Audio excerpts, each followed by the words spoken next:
সুপ্রিয় দর্শক, আমি আসাম রাজিন হাসান, আপনাদের সবাইকে স্বাগত জানাচ্ছি টাইম অফ রাজিনে।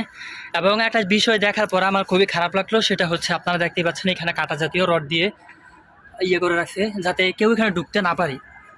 সো এটার জন্য আমি বলতে চাই যে আসলে এই কাজগুলো আসলে ঠিক না ভাই।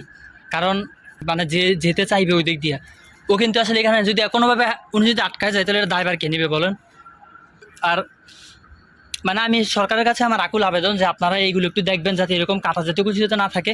কারণ আমরা জানি যে রাতে একদল লোক যারা দিনের বেলা আমাদের এখানে প্রবেশ করে না, আমাদের বাড়িগুলোতে দিনের বেলা প্রবেশ করে না, তারা রাত্রি এসে এগুলো দিয়ে আসে। আর তারা যেহেতু রাত্রি আসে, শুধু সবসময় তারা আসে না, তাদেরকে ভালোভাবে রাস্তাটা করে দেওয়া এটা হচ্ছে আমাদের নৈতিক দায়িত্ব একটা আমাদের।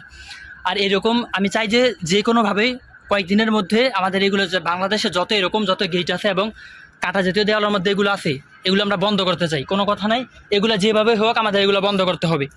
আর এই জন্য আমি সবসময় প্রতিবাদী হয়ে থাকি।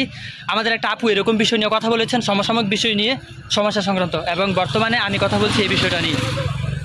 আর আপনারা সবাই আমার জন্য দোয়া করবেন যাতে আমি এই বিষয় নিয়ে, এরকম সমস্যা সংক্রান্ত বিষয় নিয়ে আমি যাতে প্রতিবাদী কণ্ঠ, আমি যাতে সবসময় প্রতিবাদ করতে পারি এই বিষয়গুলো নিয়ে। আর এই বাড়ির মালিক যে আপনারা দেখেন, এই বাড়িটার যদি আপনি দেখে থাকেন, আপনার কাছে বিনীত অনুরোধ যে আপনি এই কাঁটাগুলো সরাই ফেলেন। কারণ ওরা কিছু একটা তো হয়ে যেতে পারে, কোনো একটা অ্যাক্সিডেন্ট তো করতে পারে।